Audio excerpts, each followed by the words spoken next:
So what are we going to be talking about during the presentation today? So this presentation assumes you've had some interaction with Teams. Many of you on this call will be using the full fat Teams client to join this presentation. Some of you may well be using the web experience. Teams is a very prolific product for Microsoft at the moment. It has more investment from a capital expenditure point of view than any other product in their portfolio. It's now also included with almost every subscription as a part of Office 365. So we're going to look at, first of all, what's happening with Skype for Business. There'll be people on this call that are using it both online and on-premise. So we're going to talk about exactly where Skype for Business fits in the realm of Teams and, more importantly, telephony. Can Teams really be used as a PBX? So for any of you that have been to any of the Microsoft events in the last 12 to 18 months, Microsoft certainly positioned Teams as a PBX replacement, but we're going to take kind of a real world look at whether we think it is actually suitable or not today. We're going to move on to calling plans and direct routing. What's the difference between the two? What one should you choose if you're looking to use Teams as your PBX? And then more importantly, voice migration strategy. So how we can get you from where you currently are into Teams in the most logistically palatable way to avoid user disruption and make that process as seamless as we possibly can. So what's happened to Skype? So for those of you that have used Skype for Business online, this is again something that has historically been a part of an Office 365 subscription. You will automatically be transitioned into Teams if you've not had a notification in the Office 365 message center informing you that this will be the case. That probably won't be too far away. Now, the big consideration around this is that obviously for those of you that have used Skype and also used Teams, you'll see that while Microsoft sometimes pitches as an update, in actual fact, they're two very different products. Teams is a much bigger product in some senses in terms of its reach into other technologies within Office 365. So there's certainly an end user training element that you need to consider there. This has been for quite a while now, maybe the last 6 months. If you actually start a new business and you're under 500 seats in total in terms of your licensing, Skype for Business isn't even an application that's presented to you when you open a new tenancy. And that's just an illustration of Microsoft's intentions to phase out Skype for Business Online in favor for Teams. And these weren't widely used, but Cloud Connector Edition, which is sort of a way to leverage your own on-premise PSTN connectivity with Skype for Business Online, is going to be retired and therefore replaced with something that we'll talk about a little later, which is called direct routing. So that's also a technology that allows you to present your existing phone lines, whether they be through ISDN or SIP, and present those directly to Teams through a specific technology. Some of you may also be aware that there has been a retirement date published now for Skype for Business Online, whereby the product will be decommissioned in essence, and that is in April of 2021. So there's not that long to go until Skype for Business Online will be retired and replaced by Teams in the fullest format. For Skype for Business on premises, for those customers that are potentially on this call that already use this, where does that leave Skype on-prem when you consider that Teams is replacing its online counterpart? Well, first of all, the on-premise edition isn't going anywhere. That's something Microsoft have been quite clear on. Skype for Business Server 2019 was released in October of last year. We're still conducting upgrades for customers. Predominantly around resiliency, there have been some changes around response group failover. There's been a recent redesign whilst it's still in its early phases of the control panel. But this product isn't going anywhere. And this is really going to be focused for organizations that maybe for security reasons, maybe because of where they're geographically located, moving everything into Office 365 isn't necessarily achievable. Feeding on from that is third-party application integrations. There are many customers that choose to use an on-premises version of Skype for Business because they want particular integration to applications they develop themselves, perhaps, or indeed hardware that they've purchased, whether that be conferencing related or something similar that is not yet geared for Teams. It does, however, allow a hybrid connectivity to Teams to allow you to use Teams in certain forms. So, for example, if you configure Skype for Business in a hybrid with Teams, participant is now joining. You can configure that hybrid and a user's settings in the Teams Admin Center itself to be meetings first. So what that actually does is when someone opens up Teams, the chat tab on the left-hand side is gone. They cannot make and receive any phone calls in there. But what it does allow them to do is use all the features that Teams presents from a meeting perspective. So, for example, the blurred background or live captioning that's due out shortly. You can present those features to Skype for Business users, and that allows them to get familiar with the Teams client. Yes, they can still use Teams and channels, but it removes some of that crossover and blur between the two products themselves. So there are options there still, if you do have on-prem Skype for Business, to leverage certain Teams features. So why would you want to use Teams as your phone system? Well, firstly, it's a marketing term that I don't particularly like from Microsoft. But they say, much like everything else in the Office 365 ecosystem, it's an evergreen platform. And what that means is, unlike a traditional PBX, where perhaps a new firmware version comes out, maybe it's a major release, you go to your PBX maintainer or manufacturer, and they will want to charge you a certain sum of money to upgrade to that new platform or unlock a certain feature. Well, you don't get that with Teams. You're paying your monthly subscription. And as some of you may be aware, there's a roadmap that Microsoft publish about features that are both in development and being rolled out, and there isn't any cost premium to those. They are just rolled into your tenancy as and when Microsoft releases them worldwide. Another compelling reason is that if you have an Office 365 subscription, and nearly all organizations that we come across now do have one in one shape or form, you're already 50% the way there to licensing the phone system. You already have Teams. There's a bolt-on license that we're going to talk about a little bit later that allows you to unlock the PBX capabilities. So again, licensing is covered to a degree. We feel it provides at least 80% of general phone system users' needs. Now, there are some areas that it doesn't cater for that we're going to come on to in a later slide. But if you're the type of organization, maybe you are phone heavy, but your actual use of telephony features, you don't have a contact center, for example, maybe you don't need call recording. You need the ability to present an inbound caller with an IVR, whereby they can choose 1 for sales, 2 for help desk, 3 for accounts. Maybe you don't even need something that advanced. Maybe you need call pickup groups, so on and so forth. Teams can present all of those features out of the box. If you are a customer that has an existing investment, maybe in Skype for Business or another technology, or maybe you have a phone system that currently uses something called a session border controller, that's historically a physical or virtual appliance that allows you to connect a PBX to a SIP trunk provider or another medium such as ISDN. You can leverage those investments through buying a license to then plug those in, as it were, to Teams, and that's more around the direct routing point of view. So if you're already paying a subscription for Teams, if your requirements for a PBX fit into the realms it provides out of the box, then it's certainly something you should, we feel, at least consider. So what core features does it actually offer? So call queues. Call queue is what the rest of the world really call a hunt group.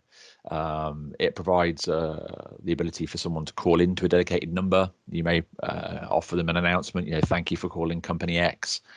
It will then search for a list of agents or users that you want to answer the phone. There's 3 routing types that you can use. One of them is longest idle. You can ring everyone at the same time or ring everyone indeed in an order. They're actually driven from Office 365 distribution or security groups. So you place all users in the security group, configure against a call queue, and it provides things like music on hold. We can do certain elements where maybe all the users are on the phone. We want to send it to a voicemail box, email that voicemail to everyone in that particular department. So think of a call queue as a little bit like a basic hunt group. An auto attendant, however, gives you slightly more advanced functionality. Now, an auto attendant allows you to configure a number. The user would or caller would call that number. They can then be presented with up to 9 inbound options. That's a little bit like I mentioned in the previous slide. Push 1 for sales, 2 for help desk, 3 for accounts. It also allows you to set business hours, opening and closing times, what you do after that closure. So do you route it to an external number? Do you send it to a voicemail? We can also configure things called holiday sets.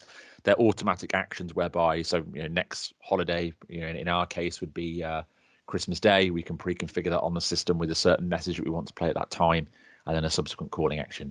So auto attendants give you much more flexibility about how you present numbers and calls to external users.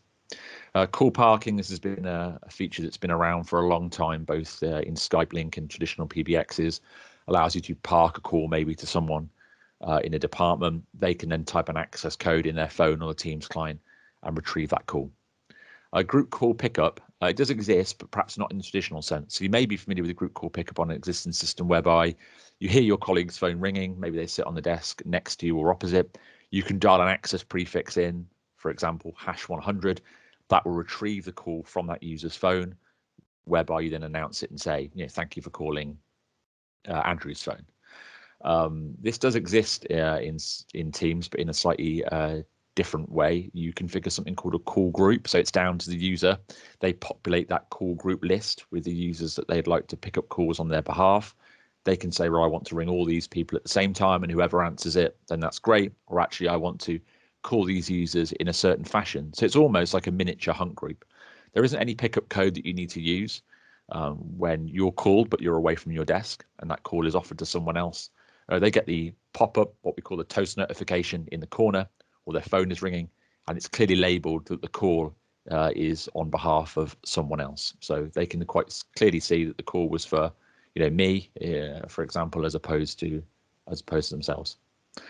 Delegate call users, per user call blocking, and simultaneous ring. Again, these are all features that have been around in Skype for a little while, with the exception of per user call blocking.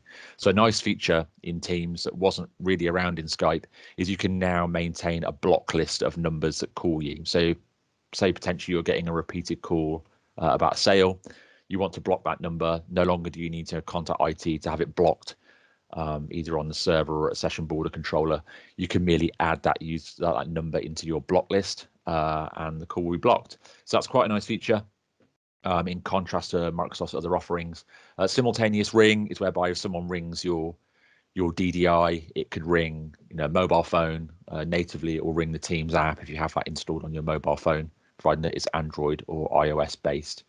So these are kind of the core features. This is why we think it generally caters for 80% of an organization's requirements.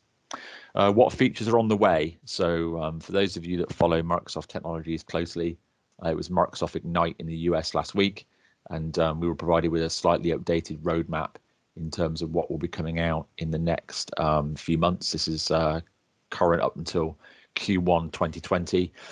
So lots of things in Teams, certainly in the realms of direct routing that we're going to speak to about later, is PowerShell based. PowerShell is a huge part of Microsoft product offerings for Teams, particularly around SBCs. All of this is PowerShell driven. So if you want to add an SBC in for direct routing, it's all PowerShell. If you want to create a dial plan, and a dial plan basically denotes who can call which numbers. Again, that's all PowerShell, and so are voice routes. This is all going to actually be added into the Teams Admin Center by the end of this year. So a lot of that difficult PowerShell work that you need to do, that for the first time you look at it, it doesn't really make maybe a whole lot of sense. That's all going to be added to the Admin Center. Auto attendants, we've already spoken about, but they're getting a slight upgrade in terms of what you can do in the Admin Center. So the ability to divert direct to voicemail. Dial by extension, now this is quite a key upgrade. It's currently in private preview. But for those of you that have used Skype or Link before, and even a traditional phone system, normally you can call into an organization. It'll say, if you know the extension of the person you wish to speak to, dial it now and it will put you through. Now that's historically in the realms of Microsoft been driven through Exchange unified messaging. That's a part of Exchange in Office 365 or Exchange on an on-premise environment. In Office 365 and in the latest release of on-premises Exchange, that's 2019, this feature has actually been retired. So if you were looking to move to Teams right now, but an absolute must-have feature for you was dial by extension, that's not available. It hasn't been available since its release.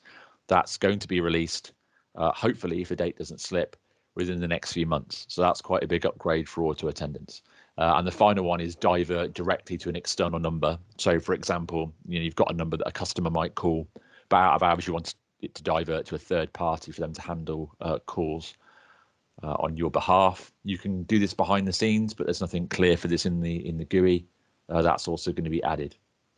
For those that would look to use direct routing, this traditionally, when you've deployed it, again, using a reasonable degree of PowerShell, it's difficult to get stats out of Office 365 in terms of if there is something that's gone wrong, where has it gone wrong, what side is it on. They have released a set of tools, ironically PowerShell driven for now, but will be added into, again, the Teams Admin Center, hopefully in Q1 2020. So that certainly helps. Really where we come in, the professional services around the session border controllers and how we troubleshoot. One thing, again, this is quite a big enhancement, is call reporting. So it's there in Teams. You can get stats about who's called who, what time, the cost of the call if you're using a calling plan. They're enhancing this even further. They've just released an updated version of the call quality dashboard. Call quality is obviously very important in terms of the end user's experience. And there's just a wealth more information in that report that will certainly help understanding of what's happening with end user experience in Teams a lot more visible. So as I say, these are features that will be released anytime from end of November up until the end of Q1 next year. So does Teams really fit everyone? So Microsoft will tell you Teams will fit everyone. However, it really does depend on what your requirements are in terms of a PBX. So it definitely fits, in our opinion, for an organization that does not have complex calling requirements. And what we mean by that is you don't necessarily have a contact center. Maybe you don't need call recording for compliance. This is native, kind of out of the box I'm referring to. You don't need CRM integration whereby it's going to pop a record from Dynamics or another system. It absolutely fits if you want a phone system, but you don't need a huge amount of bells and whistles. It has the IVR functionality. You can do hunt groups, group call pickup, simultaneous ring. Everyone gets voicemail as standard. And there's lots of great things in there that are out of the box. It doesn't really fit yet natively. Again, there'll be an add-on if you have a contact center. Now, if you do have a contact center, some people have a contact center, but actually what they do with their contact center is actually quite small, and they could do that through the auto attendant features natively in Teams. However, if you do need things such as a wallboard, maybe you need wrap-up time, maybe you need to play a promotional message while someone's in a queue, Teams doesn't do that, and nor does it offer inbound call, matches a number maybe in a CRM, and then brings that customer's case, for example, directly into the Teams client. That's where we need to complement Teams with a certified contact center product. Now, we work with an organization called Workstream People. They're Dutch-based. They have a Teams-based contact center that we use for customers that require this kind of functionality. Microsoft are very clear that they will not offer these features natively. There is a contact center program that they've recently launched whereby vendors subscribe to that program and they have their contact centers certified for use with Teams. If you do need a contact center, Teams would act as kind of your base layer, and then you would add the additional functionality on the top. I think Teams works really well if you have an international dispersed workforce, and that's just a great benefit of using a hosted phone system in general. Maybe you have users that are overseas, maybe somewhere in Europe. When they're using Teams, they're going to be connecting to Teams services in a data center that's geographically close to them. Same for media. If they're going to make a call inbound or outbound, it's going to go through one of the media relay services that are actually geographically located near to them. As where if we take the example in Skype for Business, maybe an on-premises deployment, and that deployment's in the UK, but you've actually got users in the US and they need to join a conference in the UK, well, they're going to have to come all that way over to the UK. Obviously, that introduces things such as latency, which can contribute to a poor overall experience with a conference or indeed a phone call. So I think that's one area that really does benefit well. It doesn't fit, again, natively if you require call recording, although, as I mentioned, with a contact center, that can be achieved through third-party software. So contact centers typically, depending on the license band you're in, will offer you inbound and outbound call recording for agents within that contact center. Perhaps you don't need a contact center, but you do, however, still need call recording for compliance reasons. Our primary session border controller partner, Audio Codes, they offer a call recording product called SmartTap. It's on-prem and also hosted. The nice thing that they also provide is that SmartTap can be deployed as a virtual machine in Azure. So we can tie up SmartTap with, again, an Azure-based session border controller from Audio Codes, and we can still do end-to-end call recording. So if you do need call recording, but you don't need a contact center, there are definitely still options for you. A really key thing around Teams, and with any service that's hosted externally to your organization, is your wide area network connectivity. This is something that we harp on about quite a lot, because the quality of your internet connectivity really does denote the quality of the experience that your users are going to get. If you have contended or poor internet connectivity, if you have packet loss or high round trip time, high jitter, these are going to cause quality issues for users, whether that's be words that are missed during a conversation. If you've ever been on a poor quality call over the internet, you'll generally find that sometimes you sound quite robotic, or what they call sometimes metallic.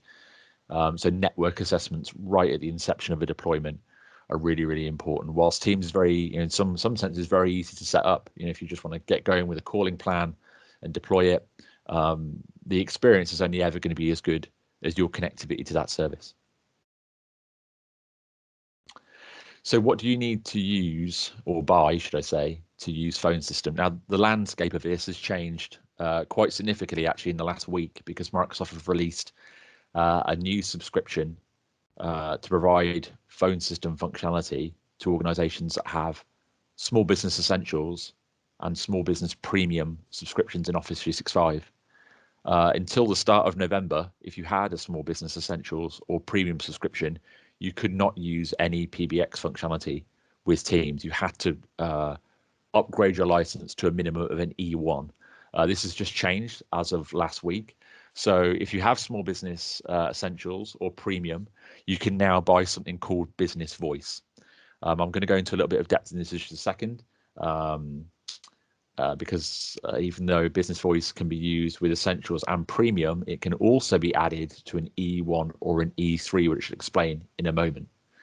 But essentially, you will need, as Office 365 subscription, as you'd probably expect, you would need a Business Voice subscription, which I'll explain in just a moment, or you would need a phone system license, a calling plan, which gives you a number and minutes, or you can use direct routing. But I'm going to explain what all of these concepts mean in just a moment. So first of all, the cost.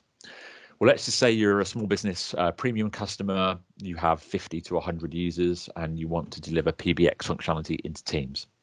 Your first option would be you could buy a Business Voice license. This costs £12 per user per month. It gives you 1,200 domestic minutes. So domestic minutes are minutes that can be used for UK numbers only. So they're 01, 02, mobile numbers. That does not include things such as 0845s and 0800s. Microsoft actually classify those as premium rate. The minutes are metered not by inbound calls to your number, but by outbound calls. So there, in that particular option, at the top of that how much does it cost slide, you would have 1,200 outbound minutes per month. But bear in mind, Business Voice is £12 per user per month. So that gives you the phone system license that you need. It allows you to do audio conferencing and host meetings, such as the one that we're on at the moment, and also make up to 1,200 minutes in domestic calling. Now, if you need to phone a number that's an international number, that's not included in those 1,200 minutes. You then need to buy something or load money into what's called consumption billing. So think about it as a bit like a pay-as-you-go mobile phone. You load some credit in the back end, and then when someone makes a call to a number that is not within their domestic region, such as a premium rate number or an international number, it starts drawing money out of that pot. When it gets to a certain level, you can add money or you can have it auto recharge. If you decide to go for direct routing, and direct routing is whereby you provide your own SIP trunks, your own PSTN connectivity, you're happy with the contract that you have through your existing provider, a Business Voice license to allow you to present those SIP trunks or ISDN channels to Teams is £7.50 per user per month. Now, not catch, but the thing you need to bear in mind with Business Voice is that while you can add it to Business Essentials Premium, an E1 and an E3, it can only cater for up to 300 users. So that is the absolute limit. So if you're over 300 users, you cannot use Business Voice. It's for organizations between 1 and 300 users only. If you're over 300 users, and business voice for you is not an option, then you need to buy a regular phone system license. So this is if you have an E1, E3, or E5, you need a phone system license for everyone in the organization. Think of that phone system license as unlocking the PBX features. That's £6 per user per month. Now, these are commercial prices, so if you're local government or education, these prices may differ for you. They may be cheaper, but shouldn't be any higher. These are the list prices. So you buy your phone system license, and then you need to buy a calling plan. So the smallest calling plan that you can buy is a domestic calling plan, but that only gives you 120 outbound minutes. So for those of you that work in technical departments, you'll be well aware you can spend far more than 120 minutes on an outbound call to a vendor during a day. So whilst the price is a bit more attractive, the amount of minutes that you get actually isn't. Then if you want to go up, there is an intermediate plan here. There is a 1200-minute plan, which I think is about £9 per user per month. If you want to go up to a domestic and international plan, it's then actually £18.10 per user per month.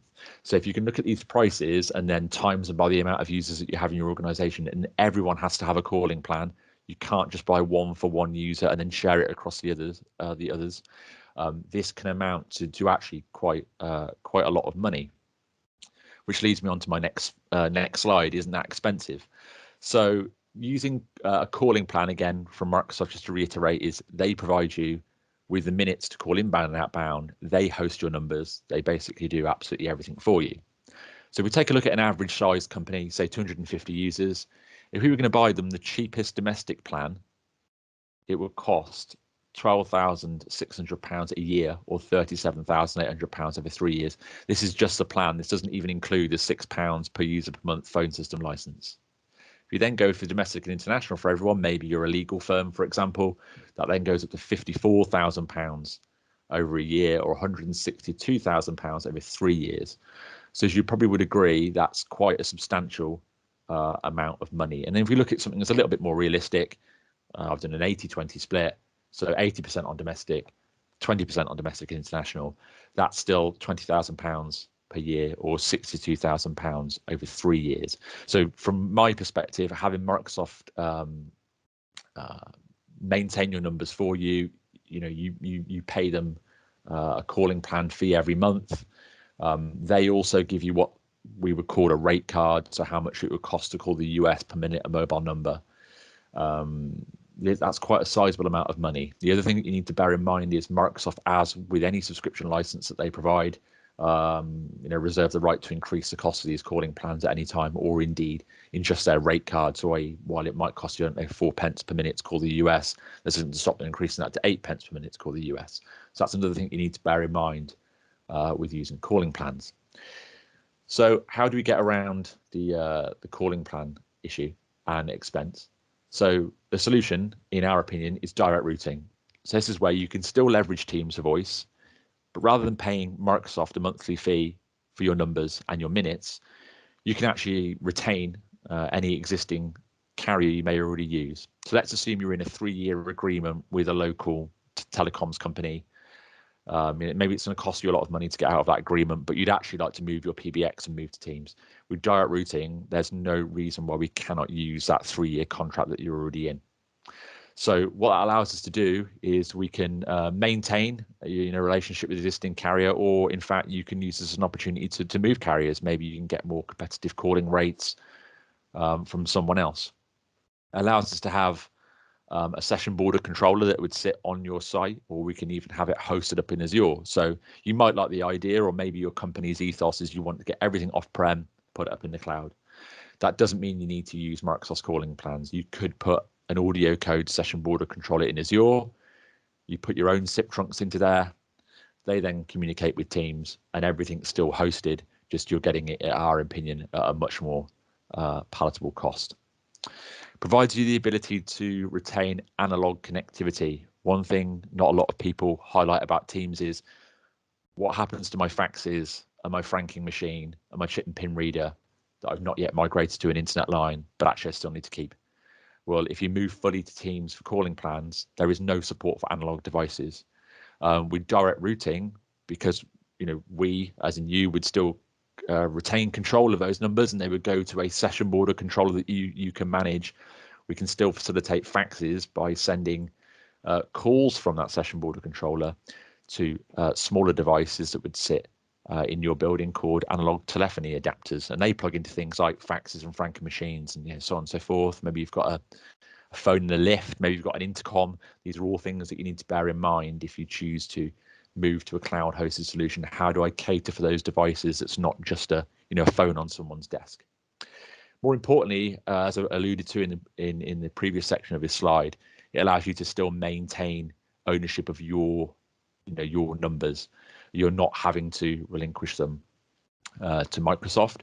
Also, whilst Microsoft do now provide calling in I think it was up to 44 different countries, they don't have numbers for every city in the UK. So depending on where you're based, you may go onto the portal, you may start a new order for a new bunch of DDIs if you want to procure new ones, and you might find that, for example, Plymouth isn't in there or Newcastle's not in there. And we've had scenarios with with customers of that nature before, where their city or their town, Microsoft cannot yet source numbers for. So that's another thing to bear in mind. Yes, of course, you can port your existing numbers to Microsoft, but what happens in 12 or 18 months' time when actually you've used all your available DDIs and you need to buy new ones, but then you can't get any in your area code? That's something that you perhaps need to consider from a customer business point of view. That may not look too great. So we think direct routing is a really great option, because with direct routing, again, you can maintain your own numbers, you can pick the carrier that you want, and you can still get all the same features that you would have if you'd bought calling plans, just you maintain a lot more control. So how do you get to Teams? Let's assume that you've looked at it, you think it's brilliant, you can see where it's going to benefit your organization, you want to add voice on top. There's a few different ways that we can get there. Now, some of these ways will apply to your organization and some won't. That depends on the nature of your existing PBX and also the size of your user base. So phase migration is what we prefer. So in the diagram on the right there, we have our legacy PBX. That would be the phone system that you currently have. But actually what we'd like to do is, rather than tell everyone next Monday morning you're going to come in and you're going to use Teams, we want to be able to drip feed people onto the system, so in a phased approach, and that can help from a few different perspectives. First of all, from a cost perspective, maybe you're potentially going to have to replace handsets or headsets for everyone. That can be quite a capital outlay. You can phase that over time. Second of all, logistically, maybe you're an organization that has multiple different sites. Maybe you have one site, but you have 500-600 people in that building. You're not going to want to cut everyone over to Teams on the same day. That would be a good thing to do from a risk point of view. So what we can do in that scenario is we deploy a physical session border controller in your organization. We connect that to your inbound PSTN connectivity. Now that might be an ISDN circuit or a SIP trunk. And then we connect the session border controller to your PBX. Now what that does is essentially fools the PBX into thinking it's connected to BT or Virgin. But by putting that session border controller in the way, it allows us to intercept calls to and from the PSTN. We then configure that session border controller to talk to Teams, as I indicated in the diagram there.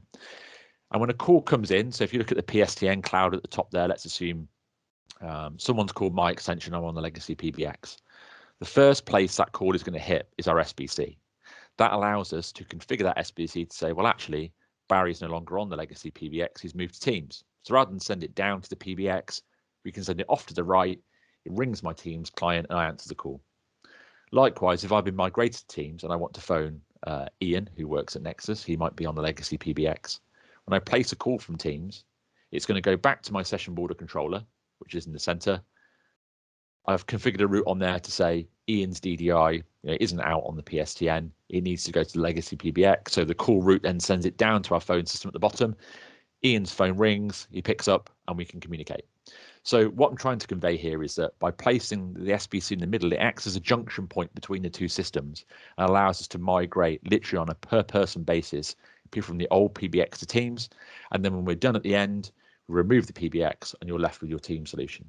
Now at that point, as you may have heard at the start, I said that initially with this methodology, the SBC needs to be placed on site. You may then take the decision to say, right, we've got everyone on Teams. We don't want this SBC on site. So what we're actually going to do is we're going to migrate our numbers to an SBC that's hosted in Azure, and then everything is hosted in the cloud. So that's what we've done for a few customers. It works very well. A couple of key points on this is that not only does it help stagger deployment costs, it does massively reduce risk. So if someone doesn't quite get on with Teams, you can very easily switch them back to their old phone on the PBX, provide them with more training, switch them again. So you've always got a rollback plan of moving everyone back, because it's that SBC in the center that's really doing all the clever stuff to route the calls between the PBXs. And this is by far the most popular way of migrating between two systems. A side-by-side migration is a little bit different. We've done a fair few of these, and these tends to be where you already have a phone system that is solely managed by another party. You have absolutely no access to it at all. It might be another hosted phone system. It might be something like a Ring Central or a 3CX, something of that nature. But you actually want to get to Teams. Now, if it's already a hosted system, or it's an on-prem system that's managed by someone exclusively, you have no access over, getting that SBC in the middle, as we saw on the previous example, isn't really a possibility. So how do we do a phased migration on this approach? Well, referring again to the diagram in the center of the screen here, we'll assume your managed system that you have no access to is the one on the right there. We're going to deploy Teams. We're going to put an SBC in Azure. That's our setup that we have on the left. We purchase a brand new bunch of DDIs from our chosen SIP carrier, or your chosen SIP carrier, and present that into Teams. What we then do on your old PBX is we divert your phone to your temporary DDI in Teams. So when someone calls your internal extension, it diverts the call out of the PBX, up into the PSTN, onto our SBC, and then into Teams. So essentially, we're bouncing calls around by using call forwards. That allows us to do this phased migration approach, because obviously we can apply a call forward on a per user basis. It does also help reduce, again, risk overall, and cost can again be staggered. However, in relation to cost, what you may have already alluded to is that when you bounce a call from one system to another via the PSTN, every call that you bounce between those systems is actually incurring a local call rate, because you're sending it out to the PSTN and back in again. So we've done this maybe for a dozen organizations. It tends to be they already have a hosted system, or they have an on-premises system, but it's completely managed by a third party. We nor they have any access. That's a slightly creative way of being able to do it. But you're going to want to accelerate your migration in that case, because don't forget, you're paying a call cost between the two systems, so you're not really going to want to hang around. A cutover migration. Now, from a cost point of view, this is very attractive, because the SBC configuration is very simple. You're not having to buy multiple different modules to interconnect the two systems together. However, a cutover migration is what I alluded to a few slides ago, which is whereby we would do testing out of hours to make sure Teams was functioning as per your existing PBX. And this is the methodology whereby you would have to set a date. So, I don't know, Monday the 20th, you're going to come into work the following day and you're going to be using Teams, because with the cutover migration, we're taking the connectivity from your old system away and we're putting it into the new system. So that does inherently increase risk, because there is no way of just putting one user back on the old system. You're having to repoint your connectivity back to that old system entirely. So you're not really going to want to do that. It also puts heavy dependence on both training, user adoption testing, and then also logistics.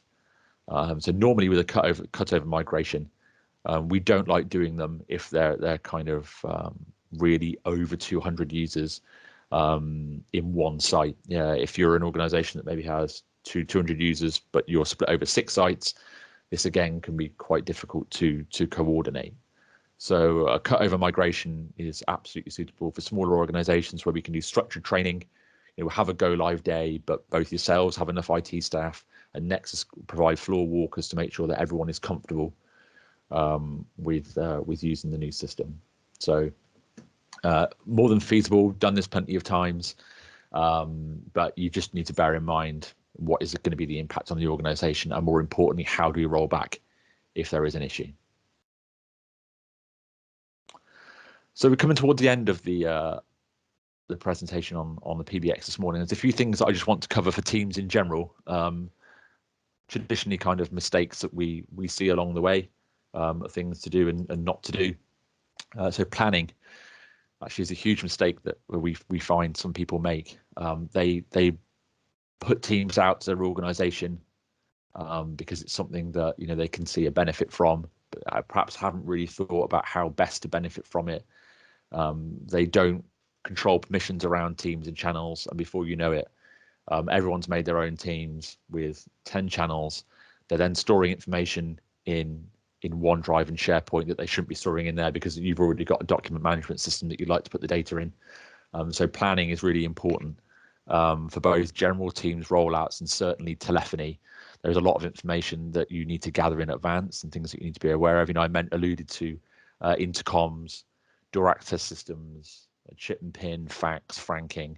There's lots of weird and wonderful things that still use traditional PSTN connectivity that you do need to plan for when you look to move to any hosted system. So number one takeaway in terms of voice is do a network readiness assessment. It's really, really important you have a good understanding of whether your network is capable. More importantly, your internet connectivity is capable of facilitating teams as a system. And not just that it's good at doing that as well. Because if you do a cutover migration and you, for example, and you haven't done a network assessment and everyone logs in on the Monday morning and actually your internet connectivity is either far more saturated than you assumed it to be, or indeed maybe you have a lot of bandwidth, but actually you're very far away from an exchange, the latency is quite high. You've then maybe got 100 users trying to use a phone system and no one can really make out what callers are saying. That would be a disaster. So network readiness assessment is really, really important. For general teams, it's very important to profile your users.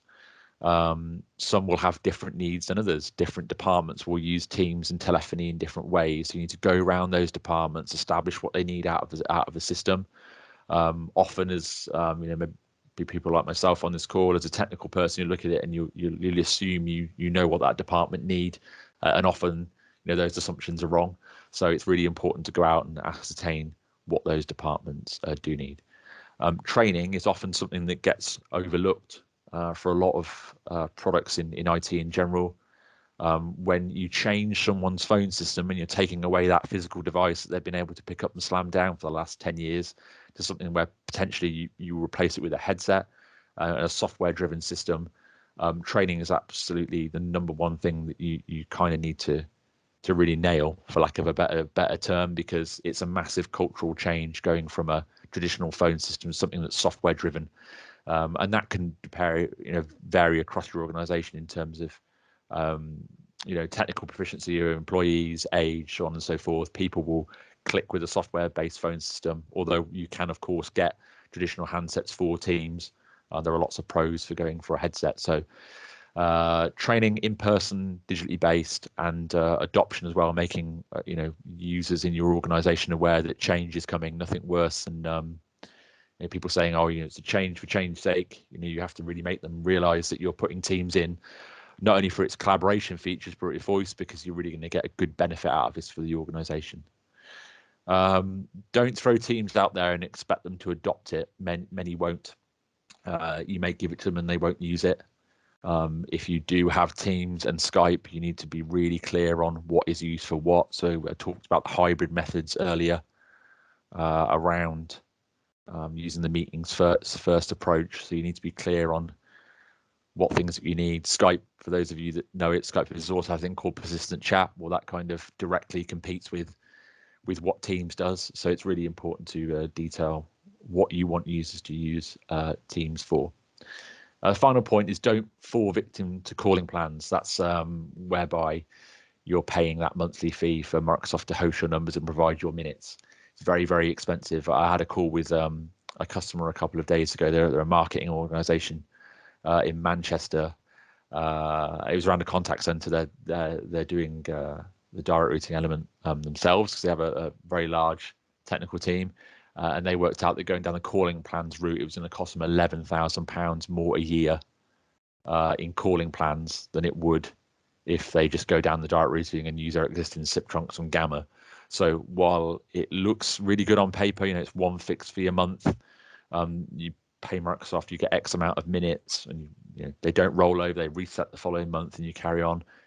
It will ultimately cost you more money. Now, if you're a small organization, 5, 10, 15, 20 users, calling plans are actually a great option because you're not going to want the outlay of capital to buy a session border controller, but there is a certain break point financially where calling plans then become a lot more expensive than buying a session border controller. So do explore both routes to get the absolute most financially out of the system. How can we help as in Nexus? So I've spoken about a few things there, migration strategies, network readiness, adoption training. That's really what we do as an organization. We help you move from what you have now to where you'd like to be. That can be straight into Teams as a contact center. Maybe you just would like some guidance for Teams, but with no telephony. Maybe you lots of information out of there, lots of opinions on how to push Teams out and what to do with it. That's really where we have products and professional services offerings that can help guide you. We can provide assistance or do that work for you. So this is a work for you or work with you to migrate your teams in the absolutely most successful way. So that's what we offer as an organization. So if you are looking for assistance, maybe you just want some advice or some guidance around how to move teams, maybe there's things you're not sure about, that does it do this, doesn't it do this, where do I and don't I need third-party complementing products. That's where we can really come in and help you with that element. So if you have questions or you need assistance, as I say, if you speak to us about Teams or our offering Cloud Step, that's a structured way of getting you from A to B from Teams and telephony in general. We'll be certainly more than happy to have a conversation with you. So thank you very much for attending today. There's a couple of ways that you can get in touch. There's our website at the top there. It's nexusos.co.uk. Unknown email, participant is now exiting. Which is sales@nexusos.co.uk. Or if you want to use social media, you can find us on Twitter at NexusOS. So thank you very much again for your attendance.